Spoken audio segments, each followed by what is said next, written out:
The following is a presentation of the ForceCenter podcast feed.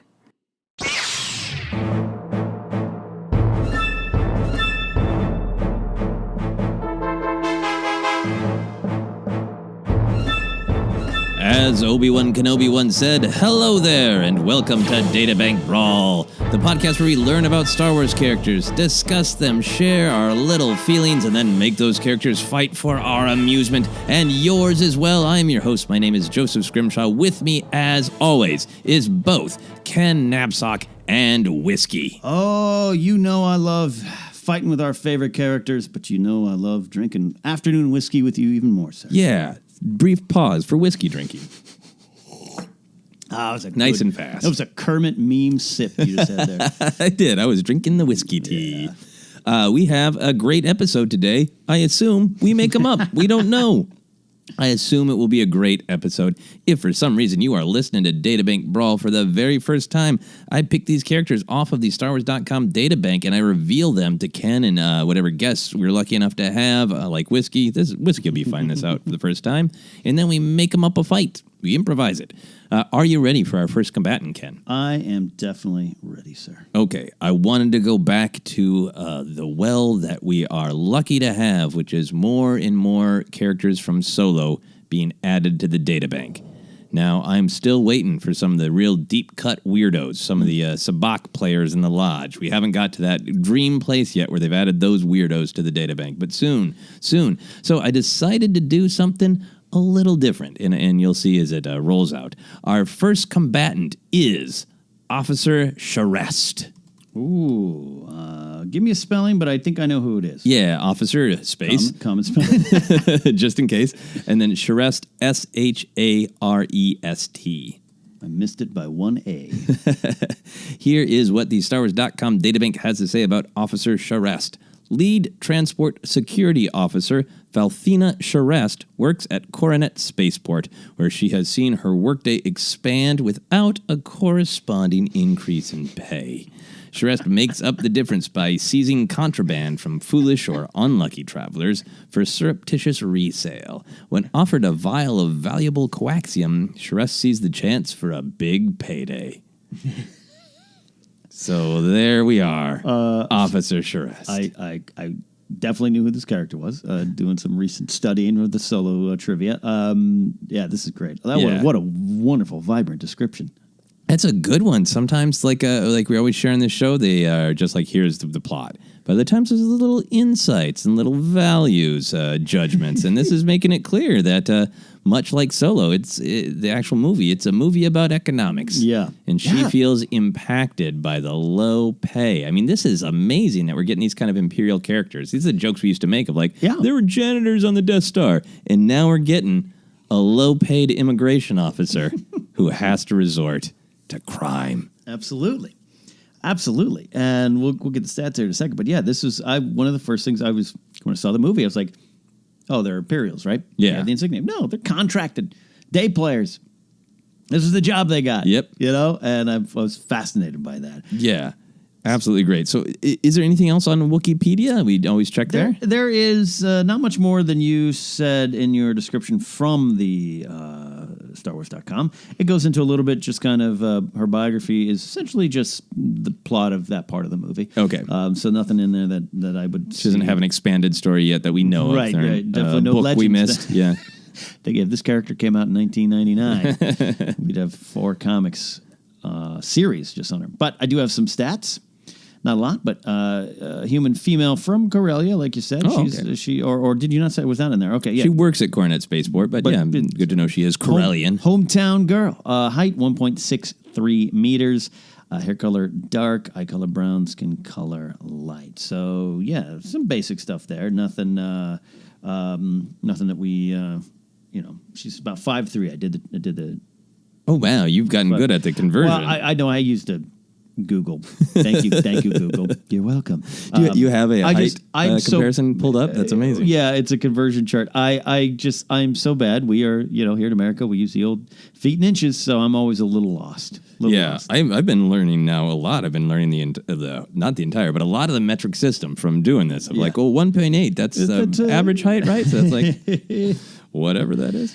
Yeah. All right. So how do you feel about Officer Sharest? Our initial reaction was positive, but I mean, she's got kind of for a background Imperial, a substantive scene, a meaty scene. Yeah, I really like it. One of the things that kind of filled out the world, filled out the Solo universe there, made it real, made it seem real. You kind of get going right away, even though I didn't know watching the first time that she wasn't necessarily straight away in the Empire, like she wasn't, she was contracted, like you said, just wore the uniform. But I love the idea, the realistic nature of this person, like on the take, but then at the same time was really, really, really, really backstabbed them, made this deal. So she's treacherous in a way, and it's an early lesson, painful one for Han. Yeah, to get backstabbed by Officer Sharest. Yeah.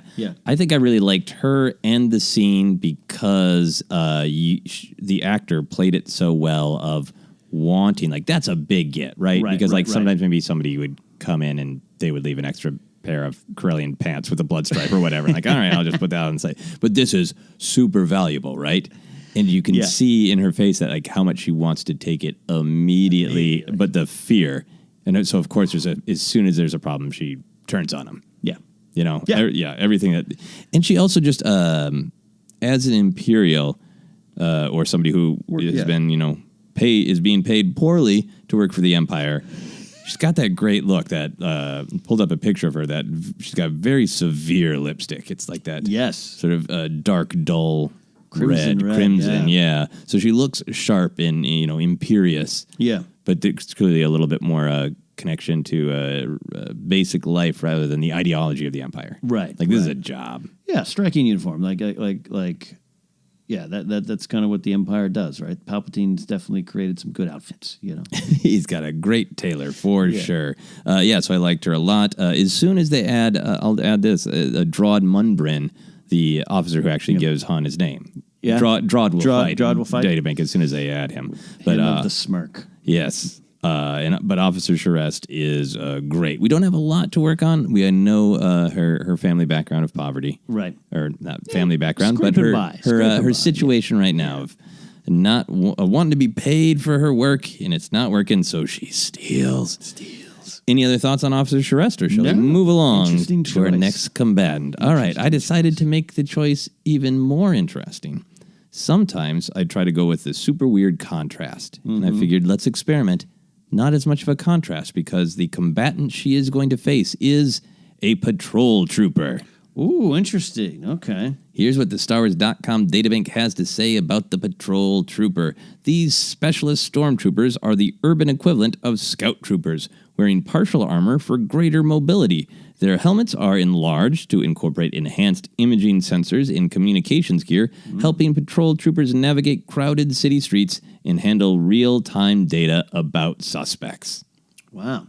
So this is one of the new additions in Solo of yet another kind of stormtrooper, but not featured super prominently. Not at all. I was actually surprised how little we got the patrol trooper in the actual movie. Yeah. So does Wikipedia basically agree with this assessment of patrol troopers, or is there even more? There's a little bit more there. They rode their CPH patrol speeder bikes. To me, just looks like CHP. They're EC-17 holdout blasters. I do believe that is. I'm going to click on this. I do believe that is the biker scout pistols. Oh, the little ankle pistols. Yeah. Yeah. But other than that, nothing much that you didn't cover. You talked about the free movement. I love the real-time traffic data, all that stuff. Their stats, military unit type, military law enforcement. So kind of like the Imperial MPs in a way. Coordinate city, like you said, vehicle we got. But no, obviously this is not a specific one, so we don't have any height. But we know, in general, stormtroopers are a little bit taller, as Luke Skywalker will let you know. 1.8, 1.9, maybe? Yeah. That's about right. Yeah. I'm so fascinated by these because you have some big additions in Solo. We got the Mud Troopers, we got the Range Troopers. But the Patrol Troopers is basically like... they are, like this says, they're the scout trooper, but they'll get hurt more when they fall off their bike, which is about the only thing that happens to the patrol trooper in the movie. Yeah. No, I love it. I love my class of stormtroopers, my different classes. I love the biker scouts. So this kind of combination, I'm looking at the picture now, It makes sense. It makes sense, and it's early on in the reign of the Empire, or earlier, so I could see these guys evolving into the Scout Troopers a little bit more. Oh, yeah. I think they existed on their own, but you know what I mean? Like even some of the, in Star Wars Rebels, some of the speeder bikes there that got different changed, and the masks were a little different. Oh, yes. Yeah, that's true. In Rebels. So this made sense, and I loved it. And also we talked about the foot of the Empire on the galaxy, squishing down, putting pressure everywhere. These are the guys patrolling the streets, causing the problems, or just in some sense, maybe some might view just doing their job, making sure the traffic's flowing well on Coronet City, but with an evil tinge behind them. Yeah, I have so many thoughts about the patrol trooper. First, just sort of the cruelty of saying, oh, it's for better mobility. But it's really just like, if you're riding a bike in a city, you want your thighs protected. Yeah. Yeah. I think. I was going to tell a gross story. My mom used to be an RN, and she's told me a gross story about motorcycle injury that I'm not going to repeat on this podcast because we've had too many super gross episodes of Databank Brawl. But it just seems cruel. Yeah. It seems really mean. Oh, yeah. Might as well just have them wear nothing on their thighs. Mm-hmm. They seem more like cops. Obviously, there is almost that joke about CHIPS, the California Highway Patrol, and it seems like obviously stormtroopers and all the other troopers we've known of, like, those are military. Yeah. And this seems like cop. Now, I know you come from a family background of lots of cops. Yeah, yeah. Do you feel like this is a good representation in Star Wars of cop class stormtrooper? Yeah, it totally. It's a motorcycle. It's a motors. LAPD traffic motors. My cousin is actually that right now. Yeah, it's very much the first time for me that I've seen. We know the Empire is in control, but like you said, that's military. You get stormtroopers, and they're over, in the Coronet Station, the train station, for lack of a better term. Regular stormtroopers, military, martial law type of things, but the Empire with their regional governors, and they got kind of this normal way of like, hey, we took over, but we're going to provide some city works for you, some public works. This falls in line with that. It's military, but I can see that they're just kind of the beat stormtroopers, the beat caps. It's interesting. That's one of the things I loved about Solo. Yeah, they're just getting out there and giving speeding tickets probably. Yeah. Now, I'm curious if you call bullshit on some of this, because I'm a little bit tempted to call bullshit. Okay. Initially, we have the partial armor for greater mobility. I was like, okay, well, why doesn't everybody need greater mobility? Right, anyway, right. But their helmets are enlarged to incorporate enhanced imaging sensors in real-time data about suspects. Of all the troopers we know, do the patrol troopers need more real-time data than the actual military stormtroopers fighting a war? I don't know if the beginning of Solo takes place during rush hour traffic, but there wasn't a lot of traffic out there. No. Yeah, Coronet Spaceport was not very busy that day. Yeah, I mean, and they were already inside. You didn't see on the outside when Han's run around in his chase, there wasn't a lot of cars that he's weaving in and out of. Yeah, that was late night. But you'd think going into Coronet Spaceport, no. Yeah, I want to see morning time traffic. Maybe there's a need for it. Do you feel like if there's this patrol trooper, there is a copter trooper, or shuttle trooper who's flying overhead Coronet City, sharing how busy, how many land speeders are backed up on this bridge into Coronet Spaceport? I absolutely think they do. I think I'm curious to see the inner workings of the patrol troopers. This is, like I said, this is just the motor. This is the motor cop. This is we got something else. We got it'd be a great episode of much like Kevin Rubio's Troopers, the parody of cops. Yeah, this would be a little bit more like accurate there. All right, well, we will tell our own little version of that right now. A rare episode of Databank Brawl where the characters not necessarily opposed. They're supposed to be on the same team. They work in the same place, and yet conflict will arise because it is time to fight. So, as always, we like to decide where and when this fight is. We like to set it before the characters have died in canon. Not all patrol troopers have died. And that's correct. We don't know if Officer Sharest has died yet. Yeah. So we can do this anytime, anywhere, pretty much. But I'm leaning a little towards to just let this play out in good old Coronet. I think, not only do I think it should play out on Coronet, I think it should almost be real time in the sense of she does what she does to Han and Kira. Yeah. But let's not forget, she took the coaxium. And you could say you had a change of heart, or was this your plan all along? I think she feels bad and guilty, and I think she's leaving work. Okay. And that maybe some people found out. Well, how did you know? How did you get this? You took it? Wait a minute.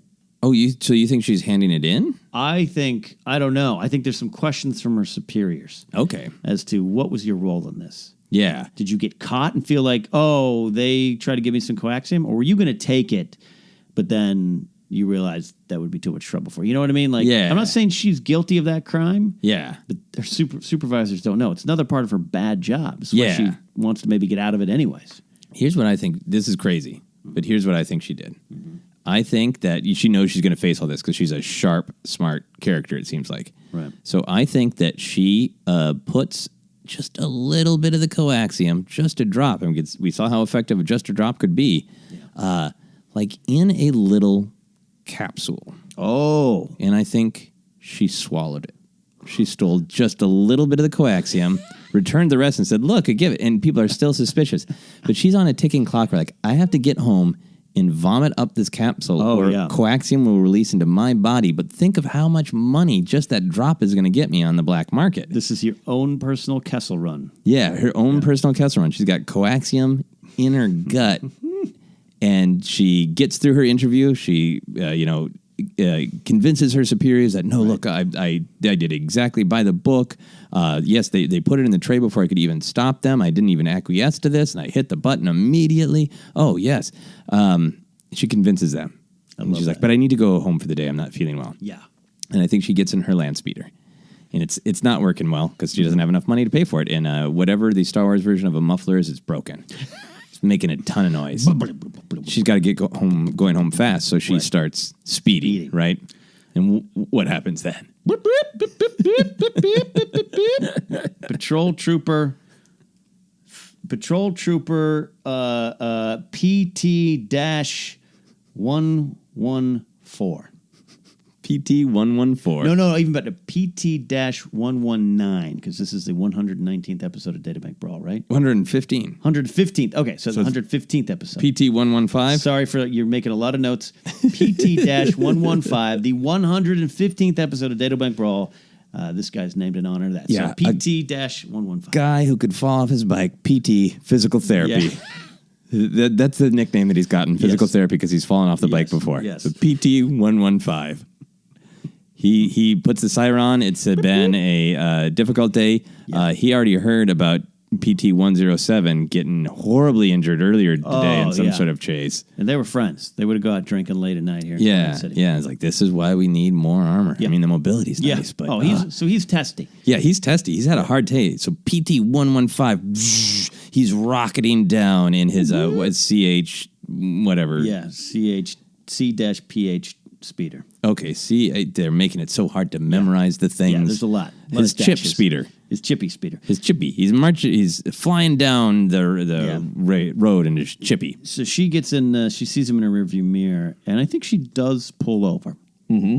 So she pulls over, and he gets off his bike. He first calls it in, and he has to take down the license plate, all that kind of stuff. He loads up the real-time data. Loads up the real-time data, scans. Oh, she works for, immigration down at the Coronet station there. Walks up, but he's still, ma'am, I need to, you know how fast you were going. Yeah, and I think just to add a little mood, I think that she is smart enough to wait until she's not in one of the lanes that's over the water. Right. But pulls off into a hub. So there's a little bit of a little bit of shadow, a little bit of cover. There's another bridge running over it.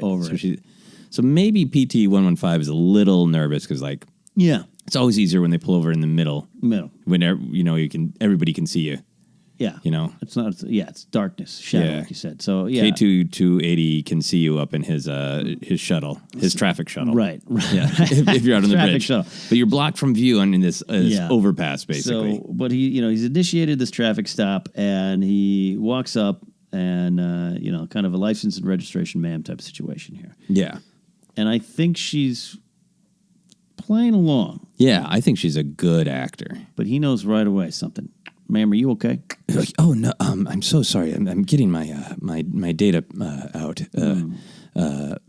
But I'm so sorry. I'm feeling ill. I think something I ate at the Coronet Spaceport cafeteria is not sitting well with me. I think some sort of eel. Space eel. Yeah, ma'am, you're sweating profusely there. You okay? You need medical assistance? No. I mean, I just really need to get home as quickly as possible. I know that's why I was going so fast, and I do apologize, and I'm more than happy to pay the fine because I'm going to be doing. Money's not a problem. Oh, that's interesting. Money's a problem for a lot of people around these parts. Well, the Empire pays so well, you know. This will just take a few moments there, ma'am. I just got to go back and file some stuff there. Hold on. Okay, if you could just right time. If you could, could you? I think he just walks away. And I think she's getting desperate. She hears like a gurgle from her stomach. Oh, that's some heartburn. And I think she's gripping the wheel or whatever's controlling the speed. Yeah, right? yeah. And I think that burning is beginning to say, like, you have a decision to make. Yeah. So I think she actually gets out. She gets out of the speed. Yeah, and she's like, excuse me. Ma'am, don't move. Ma'am. I hear you, but may I speak with you? I can see Sure. from your armor, your very nice armor that allows for mobility. It's very well designed. It's a sore point, ma'am. Sorry, I didn't. I'm so sorry. I see that your name is PT115, which I think is just a great number. PT. My friends call me Petey. Petey, I would like to be friends. We work in the same district. We work for the same glorious empire. And I know that there are sanitation workers who will need to clean up if I vomit. And I just need to be on my way. I will pay double. Please, I must go. Ma'am, just go ahead and get back in the speeder. I'll be with you in 1 second, all right? I can't make an exception here. I'll try to get you out of here as soon as possible. You're delaying me right now, actually. So just get on back. Get on back, and we'll get you on the way. And I think it's at this point that she makes a calculated decision. Yes. And she says, all right, I know I can be imperious. I tried sucking up to him. Very good. Yeah. Now I'm going to try frightening him. Oh. He's like, look, trooper, I am an officer. I have complied, but I have connections much higher than you. And you will let me go. Give me the ticket. I will pay double, and then I will go. That is what is going to happen. She's laying it on really thick. Probably not a good decision, but I think the one she would make. Look, ma'am, everyone says they're connected to someone higher than me. I'm just trying to do my job, go home. A friend of mine got hurt. I might not make it. PT117, there's been some activity going on around here lately. Just get back to your car. I'm telling you now, get back in your speeder. I'll take care of this real fast, and I'll get you on your way. All right? Do you understand what I'm telling you to do? I do. You told me that I need to get back in my speeder. And so I shall. She gets back in her speeder, and I think she just guns it. I think she's got some credits stored on one of her data units. And I think she pulls it out of her tunic. Yeah. And she throws it behind her. As if she's going to pay for the fine like that? Yeah, she just throws it on the floor. Oh, wow. On the ground as she flies away. Because it's just like, as she zips away. Assuming that that's going to be okay. Yeah. Yeah. I love that. I think the data, the money clinks to the ground, and PT115 looks up and goes, damn it. PT115 to control. Show me pursuit of suspect heading west on the main pathway out of Coronet City. In pursuit now. One female driver. And I think he takes off. I think he scoops up the money. Great. Yeah. Evidence, maybe. Evidence, yeah. Yeah, might think. Okay. I think he's got a baggie, right? He's great. Scoops it up. He's like riding a horse. Like, and he's off and running. Yeah, and now Sharest, being a native of Coronet, is going to try every alleyway to get rid of him. Yeah. I think a chase begins. I think she's doing the old trick of like running into like crates. I think Jogan fruit is flying at him.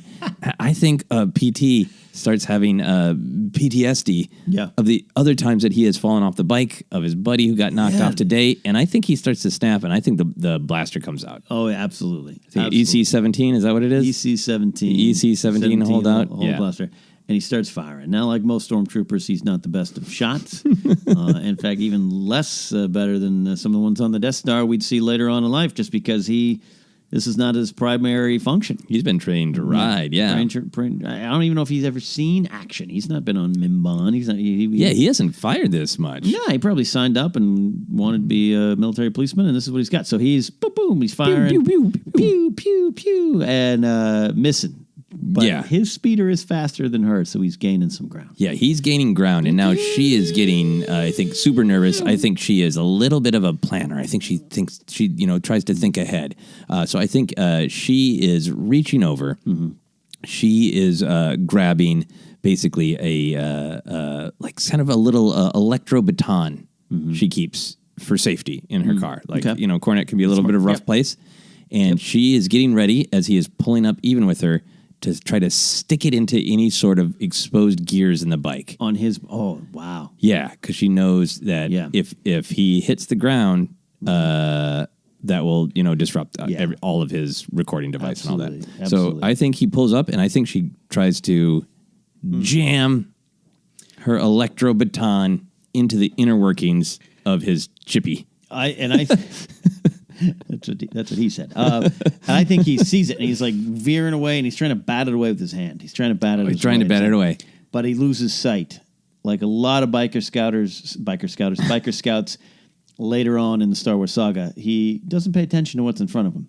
So I think he's like, and all of a sudden he looks up, and he's like, and there's a big crate of Jogan fruit. Big crate of Jogan fruit, yeah. Oh, it explodes. It explodes all over them, hitting them in the face. And I think she loses control. Yeah. And I think now they are both holding on to this electro baton thing. And it's basically one or the other of them is going to flip off into the other vehicle. Right. And I think maybe he's a little bit stronger. She's starting to feel weak. Yeah. From just nausea and the burn of the coaxium. Yeah. Working its way free. Yeah, it's not good. And I think that he, confused with the Jogan fruit, gives it one more tug. She's not going to let go. And she actually goes flying out of her speeder. Ooh.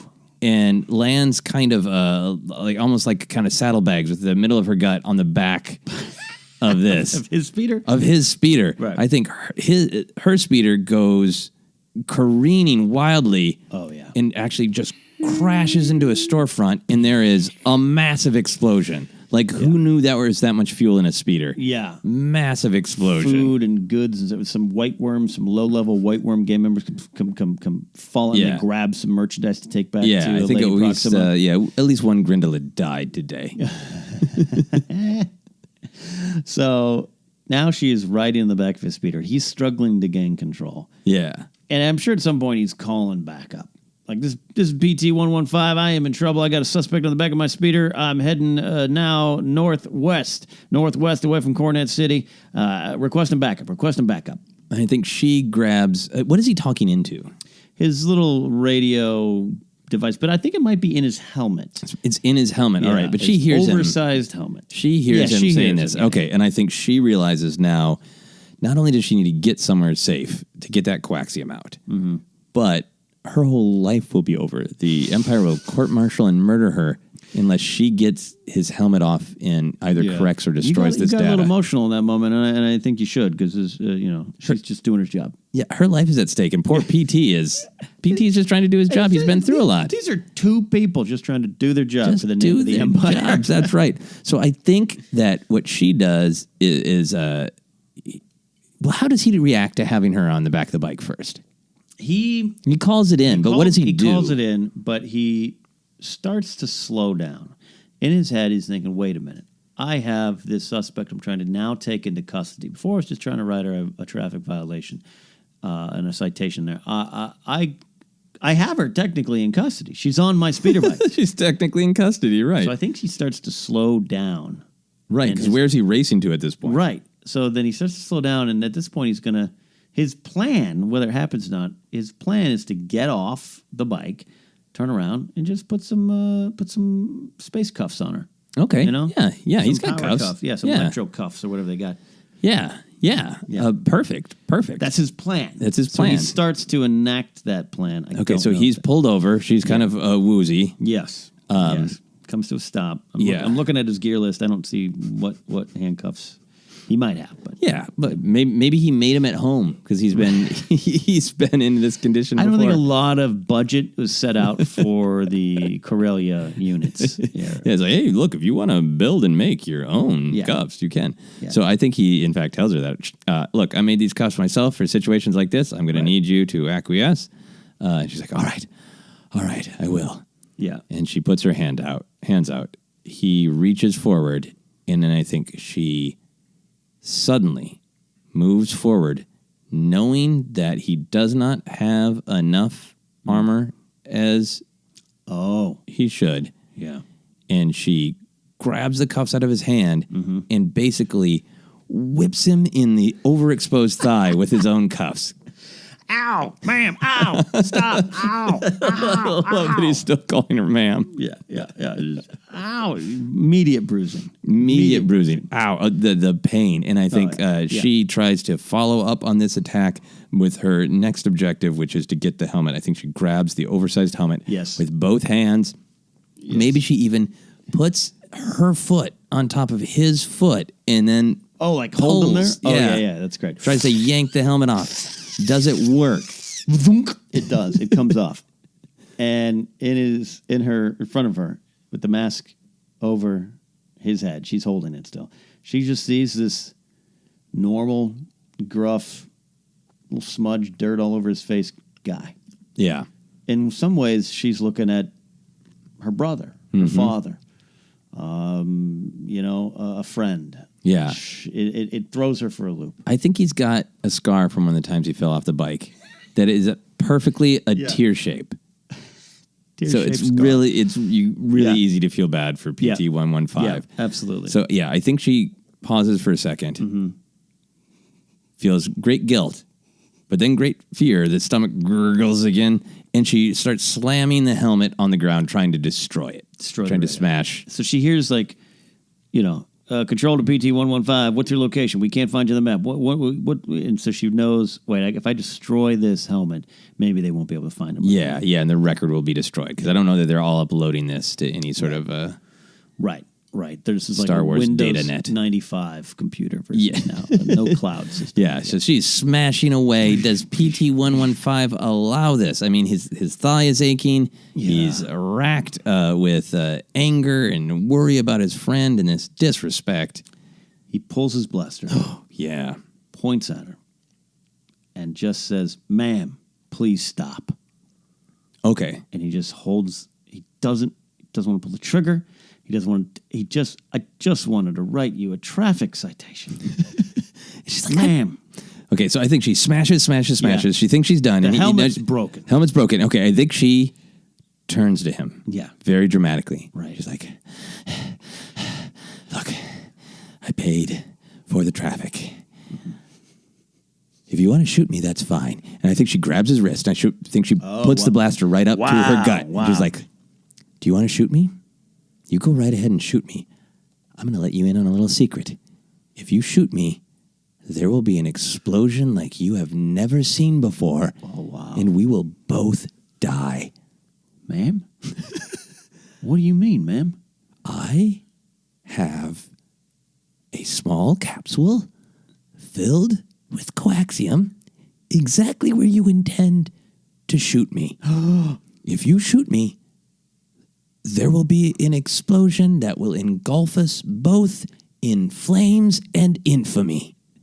Is that what you want, PT-115? And he looks her right in the eye, his finger on the trigger, wondering, do I believe this woman? Do I believe what she's saying? And he looks her deep in the eyes, and he just says, ma'am, I just want to go home from work. That's all I want to do. I think she makes eye contact with him, looks deep within him, and says, well, that's all I was trying to do. I think this is a good place to pause our combat as our characters come together and decide who we think should win in a physical fight. Who do we want to win? How do we want to end this story? All those kind of considerations. Who are you feeling for? I am feeling for both. Yeah. I think she got in a little over her head. Oh, yeah. I think he is just a man wanted to do his job and go home. Both have made mistakes. Both have done things wrong. There's a lesson to be had here. If it was to come down to a straight physical fight, he's got this probably the strength and the training that she doesn't have. Yeah. To be blunt, but she's wily, she's inventive, and as she's done right now, she's created quite a situation. She may have got her freedom. He might be able to best her physically today. She has bested him mentally. Yeah. I have a weird way I want this to end. Okay. But I defer to you at this moment. Okay. Well, in terms of, I agree with your assessment. I feel like she might be able to get one up on him in terms of just being smart enough to know his vulnerabilities, like his exposed thighs. Right. But he is trained. He could probably beat her in straight physical combat.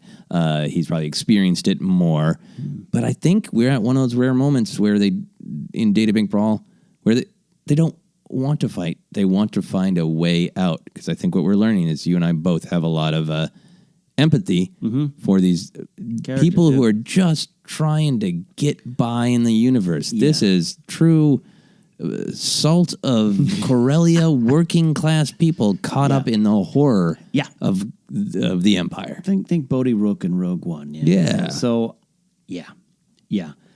I think... And she's created, this is a wonderful scenario. What a doomsday scenario. It really is. She's like, release your hand from the blaster and back away. And he, in his kind of sense of duty, is like, ma'am, I can't do that.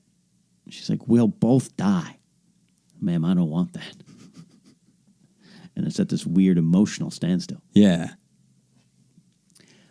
I think she looks at him again in the eyes and says, well, then come with me and let's get off this planet. Amazing. Yeah. Like, I have enough coaxium. Yeah. It's just a drop. But it was real overkill that they tried to pay me to get off this planet. It doesn't even take a drop of coaxium, which is what I have in my gut, can get us both somewhere better. Do you think that PT-115 takes her up on this? I think he looks at her. He thinks about his life here. He looks around at the gray skies of Corellia and what this once beautiful planet has become. And he thinks of PT-117 lying there in a medic bay, not sure if he's going to survive. It's bad. And knowing in his heart that he thought he took this job to do good, but maybe it's not doing good. Yeah. Maybe it's not. Maybe the Empire isn't what it all seems to be. Yeah. And he looks at this woman, and for the first time, he notices her crimson red lipstick and her strong, defined cheeks. And he looks at her and says, I may have found someone else in this galaxy who's in the same position I am. And maybe only she understands. Yeah. And I think she says, I feel it too. And she takes off her glove and she traces her finger along his tear scar. It's like we all have scars inside and out, don't we? He says, ma'am, I don't want to cry anymore. I understand. We'll get off this rock together. I just need you to do one more thing for me. She gets in very close. It's very intimate. And she says, I need you to make me vomit right now. Ma'am? I think we can end our story right there. But I think years later, yes, post-credit scene, years later, the Empire has fallen. Mm-hmm. They have a happy life. Yeah. Somewhere fun and exotic. I'm going to say they have a hut on Felucia. Love it. And they have kids. Mm-hmm. And their kids are asking about when they first met. Yeah. And I think Officer Sharest says, funny story. The first time we met, your father made me vomit. Oh, Mom, tell that story again. It's my favorite story. You hit him where? With what? You had a blaster against her tummy? Why would you do that, Dad? And then around the corner, there's a weird kind of uneven footstep. Gung, gung, gung. And around the corner, because comes Uncle 117. He survived, and they went back and got him. It's like, hey, everybody, who wants barbecue? And the Star Wars credit rolls. The music plays. That was beautiful. I think that might be our first marriage. I think is that our first Databank love story? I think it might. Okay. Yeah, I mean, we've maybe had some Databank tenderness in the past, but I think just straight up marriage and kids. Leave a tender moment alone. Yeah. Love and marriage, love and Felucia. I think that just was the natural direction of the story. It's just what it had to. We discover things when we pick these random characters. We smash them together. We don't know what will happen in our hearts, and that's what happens. Coaxium vomit leads to love, kids. Anyway, Ken, thank you as always for joining me. If there are characters that you want to see fight, let us know. Use the hashtag Databank Brawl on Twitter and Facebook. Someone suggested a character from Last Jedi, which will be coming up very soon. We do listen to the good suggestions. That will be coming up very soon. Ken, where can people find you? You can find me at Ken Napzok. That includes Twitch and Instagram TV. Nice. And I'd like to thank Whiskey for being here in my gut like coaxium. Might have helped fuel the story today. Yes, there was definitely some fuel. We always like to thank Tony Thaxton. He wrote the theme music for Databank Brawl and our main show, and Jennifer Landa's Happy Beeps. You can check out his Patreon where he writes great Star Wars songs. That's patreon.com/Cloud City Soundtrack. We are, of course, on Patreon. That's patreon.com/ForceCenter. You can also check out our merch. That is tpublic.com/user/ForceCenter. And you can find Databank Brawl episodes right there on YouTube. Just go to YouTube and search for ForceCenter. We come up that way. Also, you can check out my podcast, Obsessed, and all my other shows and comedy albums on my website at josephscrimshaw.com. You can also find me on Twitter and Instagram as at Joseph Scrimshaw. You can like ForceCenter on Facebook and follow us on Twitter as at ForceCenterPod. And until next time, as Luke Skywalker once said, well, no one was really listening to him. I care. That's it for Databank Brawl.